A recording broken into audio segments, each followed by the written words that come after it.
When we talk about great historical British dramas, Hornblower always comes up, especially given how influential it turned out to be. First broadcast on ITV in the late 1990s, this adaptation of C.S. Forester's novels took what could have been a modest period adventure and turned it into one of the most ambitious naval dramas ever made for television. What's remarkable is just how much ambition went into the series.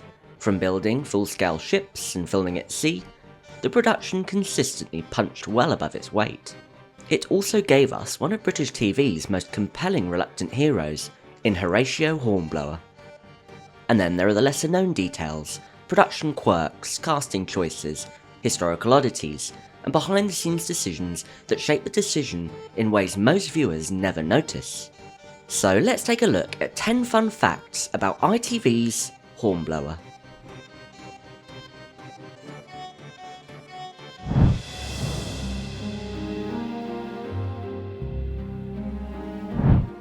When adapting novels for TV, changes to the plot are almost inevitable. Sometimes they're made to streamline the story, sometimes to make scenes more visually dramatic, and sometimes to sharpen characterization in ways that simply work better on screen than on the page. A particularly striking example of this comes from the adaptation of Mr. Midshipman Hornblower into Hornblower's The Even Chance, or in the US it was released under the title The Duel. In both versions, Hornblower develops an intensely hostile rivalry with fellow midshipman Jack Simpson. Simpson is everything Hornblower despises. He is a bully, arrogant and openly cruel, and their animosity inevitably escalates into a formal duel. An act that is both illegal and potentially fatal in wartime. On TV, however, the confrontation is transformed into something far darker. When the moment comes, Hornblower makes a deliberate moral choice. He decides that Simpson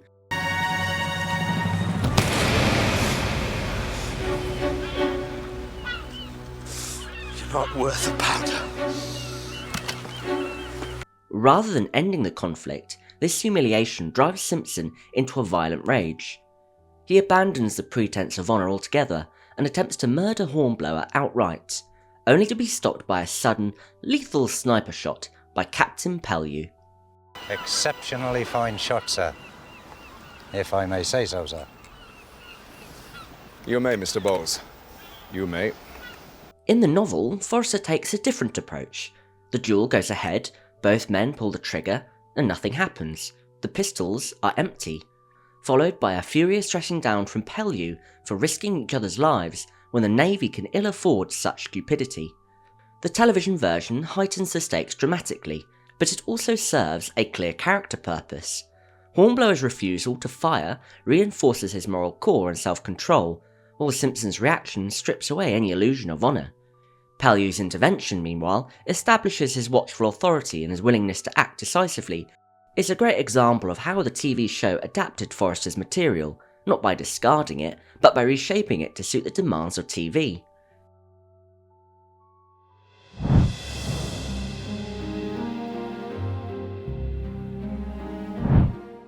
Archie Kennedy's fate in Hornblower wasn't originally a creative decision at all.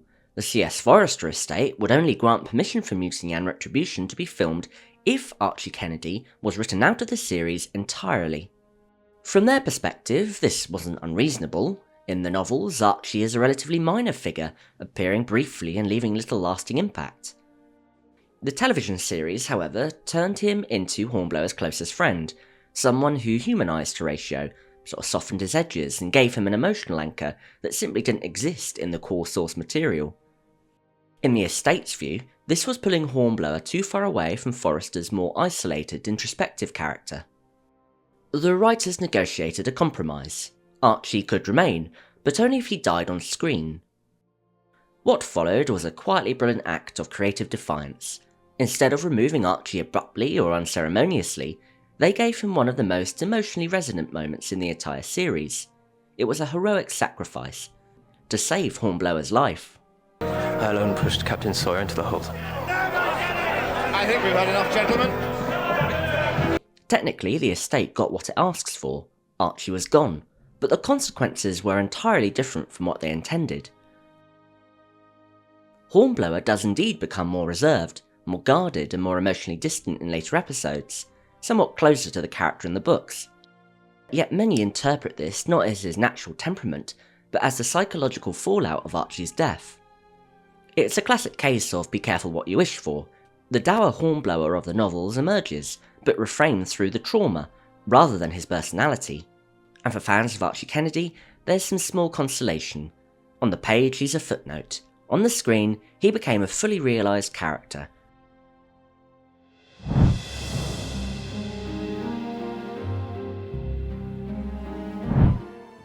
One of the most overlooked elements of Hornblower is also one of its most powerful, the music.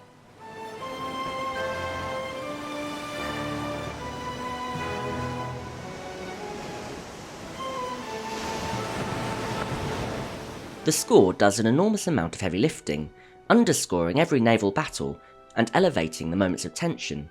It gives Hornblower's internal struggles a sense of scale and grandeur that dialogue alone couldn't just achieve. And yet, despite years of our demands, the soundtrack was never officially released. Neither A&E Network or Meriden ever produced a CD or digital album, no matter how loudly it was asked for. For a series so strongly defined by its music, this remains one of the great unanswered frustrations. As a result, fans have been forced to improvise. The only way to hear the score outside the episodes themselves is by ripping audio directly from the DVDs. Now unsurprisingly, that comes with its drawbacks. With background noise, you hear cannon fire and timber of the ships, and the occasional line of dialogue bleeding into the music. Now the files do exist on the servers of the production companies and potentially quietly pass through fans, but they're imperfect echoes of what should have been a properly mastered release. It is a strange legacy for a series remembered for its ambition and craftsmanship. It was a truly epic score, effectively trapped inside the show itself, and it is still waiting to be given the standalone recognition it truly deserves.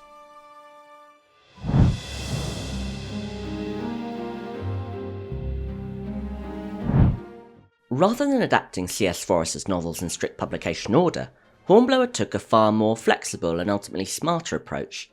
Each feature-length episode is based on a specific book, but often reshuffled, condensed, or selectively adapted to create a smoother television arc. In simple terms, each episode does have a primary source novel, but what ends up on screen is usually an amalgamation of plot points, character moments, and thematic material designed to suit a 2-hour TV film. For example, in The Even Chance, the episode also incorporates material from several other stories in Mr. Midshipman Hornblower. Among these are Hornblower and the Cargo of Rice, for Hornblower's ill-fated command of the Mary Gallant, and the chapter Hornblower and the Man Who Felt Queer, for the section concerning the Indefatigable's expedition against the Papillon. We also see some of the chapter from The Man Who Sees God, relating to the rat fighting scenes with Styles, Finch, Matthews, and Aldroyd. In the Examination for Lieutenant, or the Fireship as it's known in the US, the events in this episode are drawn with some alterations from 2 chapters of Mr. Midshipman. The section involving the Catalan quarantine is from Noah's Ark, and that of the exam and the Fireship is from the chapter The Examination for Lieutenant. The book also has a chapter in which Spain goes over to the French and Hornblower earns the rank of acting lieutenant. The subplot involving bunting also doesn't appear anywhere in the book. Duchess and the Devil and Frogs and the Lobsters are expanded versions of the chapters in Mr. Midshipman. Then with the book Lieutenant Hornblower, this provides the material for Episode 5 Mutiny and 6 Retribution, which concern the voyage of the Renown and the subsequent inquiry. Some of this book's material is also seen at the beginning of Episode 7 Loyalty, specifically the piece of Amiens. Lastly with Hornblower and the Hotspur, which is used for Episode 7 and Episode 8 Duty. This does change some characters around, such as Sir Edward Pellew coming in for Admiral William Cornwallis in scenes. I think for me this approach allowed the series to prioritise Hornblower's emotional and professional development rather than rigid chronology.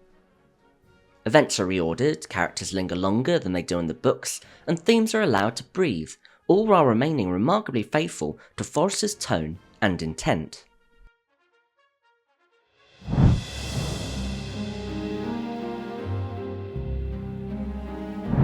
One of the cleverest production tricks used by Hornblower involved not just one ship, but an entire illusionary fleet created from a surprisingly small number of real vessels. Captain Pelew's ship, the HMS Indefatigable, was represented by the Grand Turk, now known as the Étoile de Roy, after it was purchased in 2010 by a French company. It is a modern replica based on the 1741 frigate the HMS Blandford, and to maximise its usefulness, the Grand Turk was painted into 2 different colours schemes, so it could be for both British and French use, simply by changing camera angles. The inside of the ship has a lot of tributes to the miniseries, cast and crew who worked on it. The ship was also used in Hornblower as the French ship Papillon, which we also see in The Even Chance.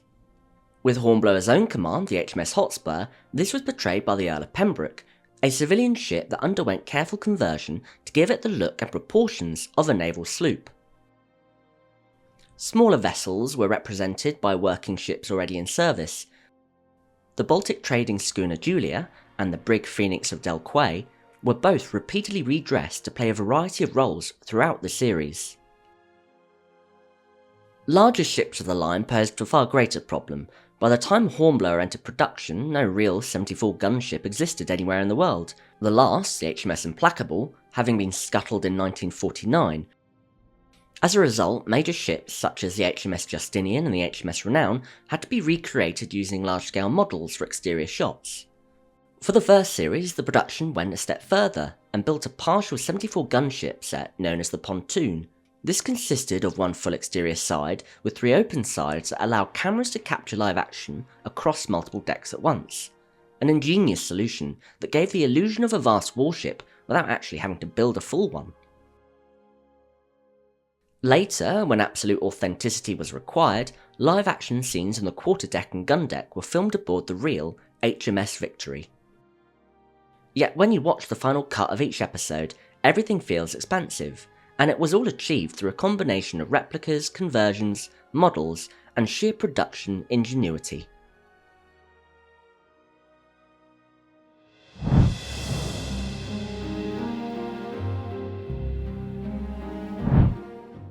Matthews and Styles, men who served under Hornblower throughout his adventures, yet this is a TV creation. In C.S. Forester's books, both men appear briefly in Mr. Midshipman and then disappear almost without a trace. They're named in passing, serve their immediate narrative function, and are never intended to accompany Hornblower throughout his career. Yet the television series radically rethinks this. Matthews and Styles are elevated into consistent familiar faces, enlisted men who follow Hornblower from posting to posting. This single decision adds an enormous amount of texture to the series. A lovely detail appears in Duty, where the ship's logbook offers a rare insight into their lives. Matthews is revealed to be named Ben, aged 45, with 33 years service in the Royal Navy. Styles, however, is 32 and has already served for 18 years. This change also serves a broader thematic purpose. As Hornblower rises in rank and authority, his world becomes increasingly lonely. Matthews and Styles act as living reminders of where he started, and of the men whose lives are directly affected by every order he gives. Their presence reinforces the weight of command far more effectively than exposition ever could. And for me, it really does work. It's a perfect example of a television adaptation at its best, taking minor source material elements and expanding them not to contradict the books, but to support characters, themes, and emotional continuity across a long-form visual narrative.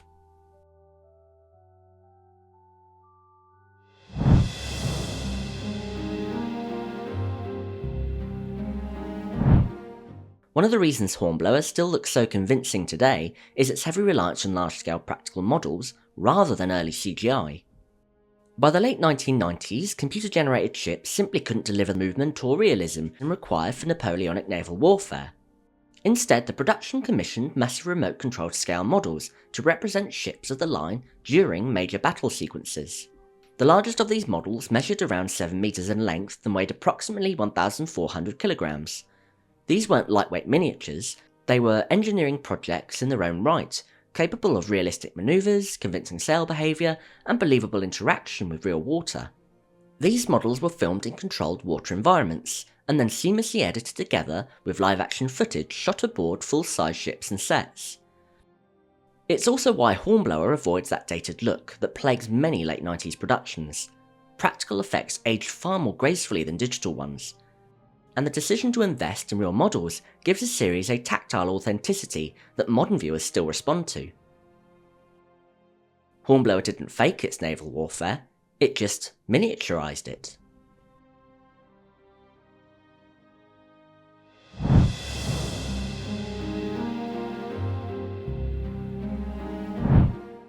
Although Hornblower is a work of fiction, many of its key characters are firmly rooted in real Royal Navy history. C.S. Forester didn't invent his world in isolation, he drew heavily on the careers, personalities, and reputations of genuine naval officers who fought during the French Revolutionary and Napoleonic Wars. The most obvious example is Captain Edward Pellew. Historically, Pellew was a brilliant and aggressive frigate commander, renowned for his seamanship, personal bravery, and loyalty to talented junior officers.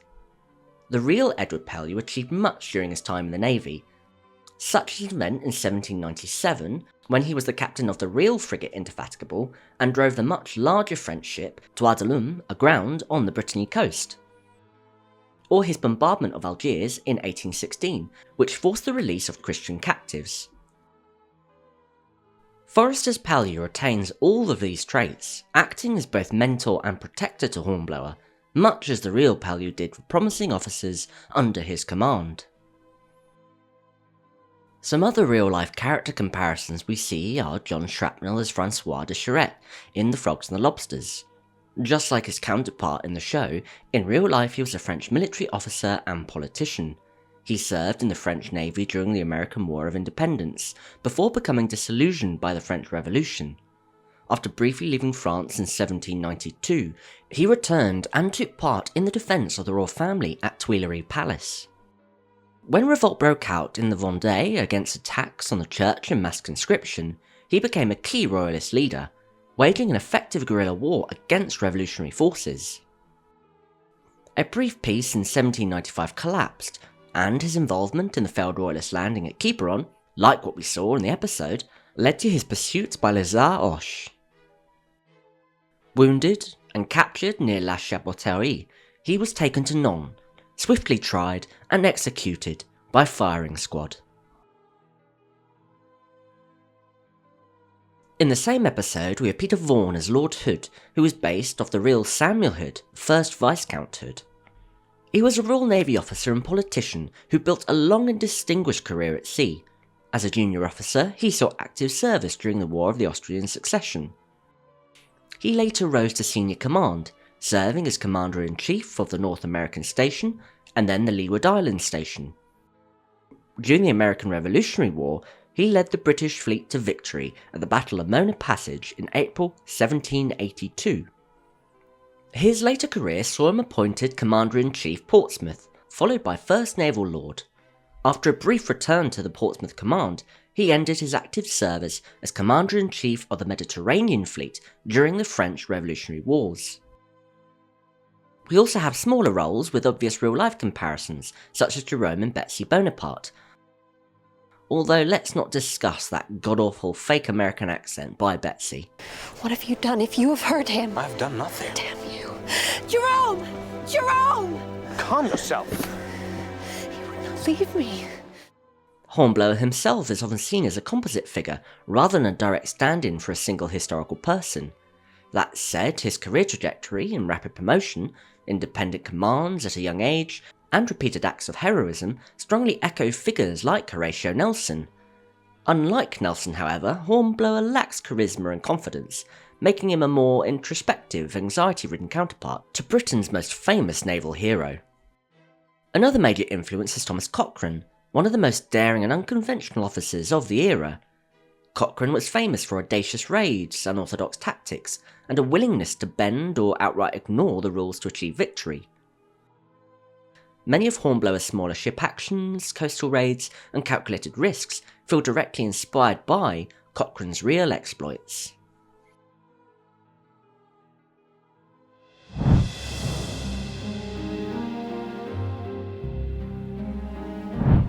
Few actors become as closely identified with a role as Ioan Gruffudd did with Hornblower, and that was largely by choice.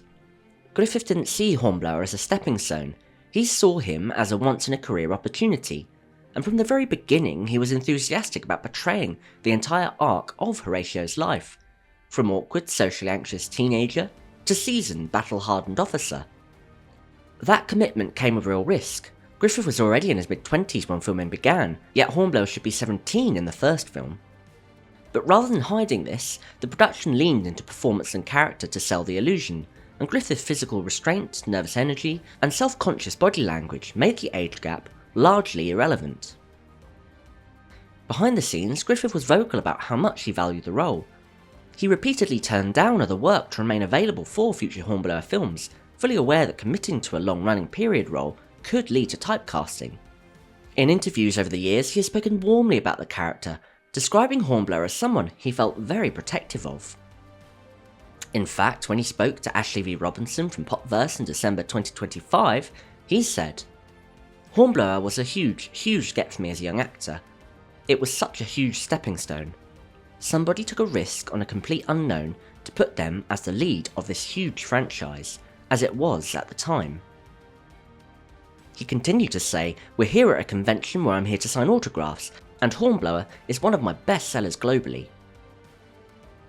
Griffith had wanted to continue playing the character for some time, and has hoped that success he gained from later projects would encourage studios to pick it up and finish Hornblower's story.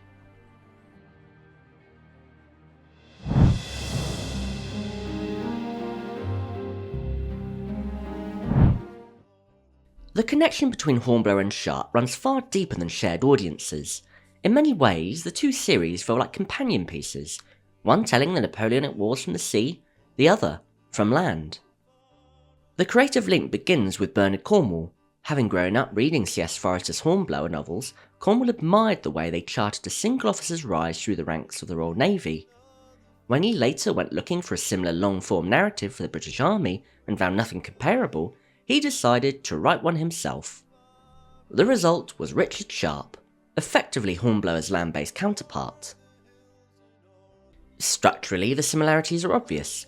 Both series follow an outsider hero rising through a rigid class-bound institution.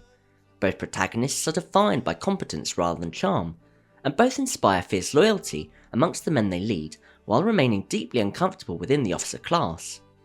The tone too is strikingly similar, practical, unsentimental, and grounded in the mechanics of war. There's also significant crossover behind and in front of the camera. Several actors appear in both series, often in very different roles. Paul McGann as Lieutenant Bush is perhaps the most well known, as he was the original casting of Sharpe before his injury, and Sean Bean taking over the role. We also have Michael Byrne as Captain Keen in The Even Chance. In Sharpe, he was Major Nairn. Vincent Gras as Captain Forget also played General Chaumière. Ian McNeice as Mr. Taplin, as we know, is Wagon Master General Runciman. Philip Glenister, who was Matt Truman, was Hobbs in Mutiny and Retribution. Nicholas Jones as Lieutenant Buckland played Colonel Fletcher. And Tony Haygarth, who was both Potter Foe and Sir Willoughby Parfitt, was Master Prouse. Costume reuse was also a further link. One of the most famous examples is the brown print day dress worn by Maria. This later reappears on Cecile Paoli as Lucille in Sharpe's Waterloo.